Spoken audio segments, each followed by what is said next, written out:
Iron से भरपूर अमरूद के पत्तों से शरीर की रोग प्रतिरोधक क्षमता यानी कि इम्यूनिटी बढ़ने और खांसी से छुटकारा पाने के लिए इसके पानी को पिया जा सकता है।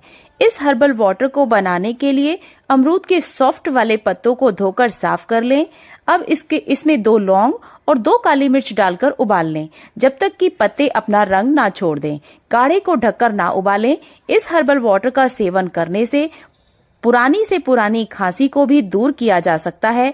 ऐसी और जानकारी प्राप्त करने के लिए मेरे channel your home guide Parul को सब्सक्राइब जरूर कर लें।